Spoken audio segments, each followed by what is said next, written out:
arc of the story of what's going on? Like, at what point do you get to say, I'm not going to do that? Yeah, so there's been a changeover, right? So Vince is out of the situation now, but yeah, you used to have to earn Vince's trust to be able to either put the kibosh on, like, nah, I'm not going to do that. And I think, yeah, that's what we need. That's what we're going to do. So you have to earn that trust. That's what you're going to do. Yeah, that's what you're going to do. Yeah, either you do that or you say no, and then whatever the consequences of that is, right?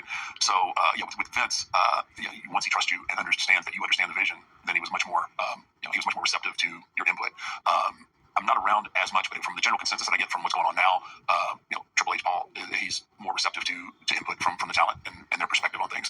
Does that go for as well as like taking a fall in matches or turning over the title or like the way it's going to go? Yeah. I mean, from that aspect, I think once that decision is made, it takes a pretty big argument because of how they have to book. They have to they'll book out to like WrestleMania and then they book backwards. So the vision, the overall vision. I mean, obviously the path can take different roads, but when you're talking about titles and things like that, that usually is once that decision is made, it very rarely changes. In the gimmick, it's always been a version of the original gimmick that DiBiase. When you first came out, it's always been. I'm talking since the Taker character, but then the American Badass, and then like the way it's coming. Did you have input in that? All that. The whole American Badass thing was mine. Cool. And there was two reasons why I did it. One, I was starting to feel a little stale, and two, I was as great as the gimmick was and the character was. I was confined to what I could do to be true to the character, which was always the most important thing to me, was be true to that character and represent the way people saw it. The Attitude Era comes along, and you have Stone Cold cutting these crazy promos, The Rock cutting everybody's cutting all these cutting edge promos, and it just didn't work. It didn't work for that original Undertaker version. So I needed to shift a little bit. I kept some elements, but then you get a little bit more of Mark Calloway with the American Badass. I hyped up version because I was always rode bikes and I've always kind of been in that culture. So now I don't have any. I'm free. I can cut the same promos. I can tell Rock that I'm gonna. I think one of my favorite ones I said I was gonna stick my boot so far down his throat he'd be able to kick his own ass or something. I couldn't do that as the Undertaker, right? I know as only as the American Badass. I say things like that. So it helped me stay. It helped me stay relevant in that era. Everybody was cool with it, and I always had the vision that I would go back. Well, what's funny is I think if that doesn't, from a fan perspective, if the American Badass doesn't exist, we don't get that 2.0 version of the Deadman. It's kind of like a hybrid. It's a different. Right. It's not the original. It's kind of. Yeah, it is a hybrid. It was a hybrid version. So now, I mean, every iteration that I kind of turned or moved into, I kept elements and brought them along with me, but continued to try and evolve the character. Like so, the Undertaker 2.0, there was even I guess it started with American Badass. And that's when I really kind of started incorporating a lot of jiu-jitsu and stuff like that. Just because I'm keeping out because I was always I'm a mixed martial arts fan and a boxing fan. So now I'm watching our product and I'm like, okay. Well, this doesn't really work as well as maybe as if I got somebody, I got an armbar, I've got a triangle choke on somebody because UFC was like they were growing so fast. Absolutely.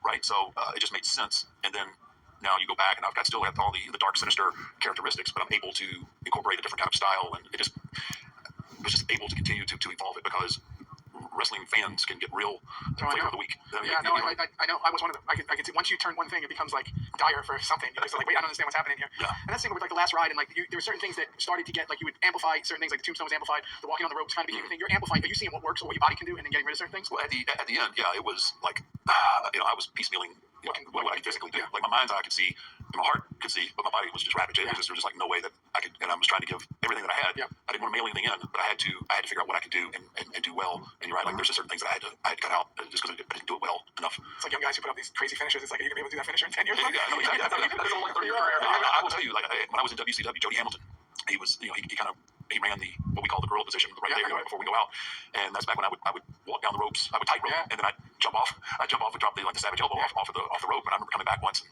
already kind of limping. I'm in my 20s at this point, and I'm limping. And Jody, I never forget coming back to the curtain. He's got his glasses sitting on the tip of his nose. And he says, "That finish is taking years off your career, kid." And I'm like, "No, sorry, Mr. Hamilton, I'll be able to do this forever." And I walk with a prominent limp. Hello, Moto. I got to in 1990 when I got to WWF, I was already limping because I dropped it. I mean, just wasn't the smart. Yeah, no. As a kid, I mean, you throw somebody in the torture rack, you realize how hard it is to get someone who's heavy, right? So you can put someone a day. So it's like you got to start to think about sharpshooter. Great idea.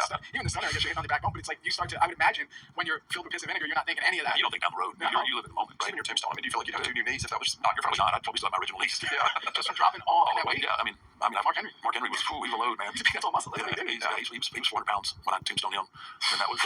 I mean, and the torque, the whole thing, just night after night, right? Because, and that's his last question on that. So you also with house shows and stuff like that. As you get down the road, you're not doing as many of those. You're really just doing. I had about an 8-year stretch where I averaged 200 dates a year on the road, over 200 dates. So when I finally had that sweat and blood equity built up, I was like, you're gonna have to ease on my schedule. And it wasn't necessarily that I wanted to. It was just physically, I knew like I wanted to last a little longer, and I was just so beat up. And I wouldn't do myself any favors too because I burned the midnight oil too. So I wasn't doing the things. I take much better care of myself now than I did then. Because again, I had an S on my chest. There was nothing that could hurt me. But finally, I built up enough sweat and blood equity that he's like, I'd like for you to stay around for a while. So. And then that means it's TV and pay-per-views.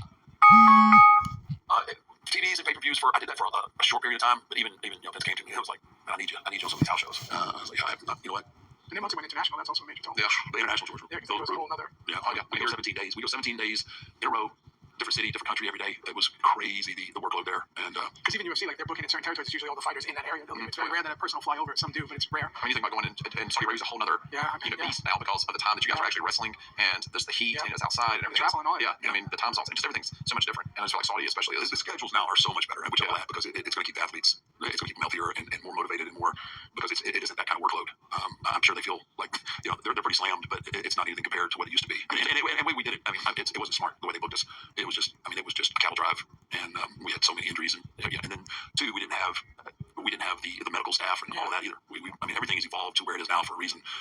That's why I go back to like that butcher stuff and like Super Billy Graham and like what those guys were doing and Dusty and like back then you're talking about hanging out my life and limb at that point. The way they're doing it's all just a wing and a prayer at all times. The trainer was just a dude that had a roll of tape in his bag. He was trying to roll of tape. Hey, dude, can I borrow that? My finger is broken. Can I wrap my finger up? Yeah, man, don't use too much. All right, it's the only roll I got. Fascinating, and yet I mean, we look back on that as there's always the beginnings, right, of the circus and in acting and in wrestling. It's the beginnings of it, and there's elements of it that you kind of love, and then you also just kind of take that 10,000 foot view and go, thank God, it's not like that anymore. Yeah, no, that's absolutely. But it creates legends. It does, and initially, like I'm always like, oh man, and I've said it, and I've gotten in trouble for it, but like, oh man, these guys are soft today, and they don't know what it's like to work, and like, you know what?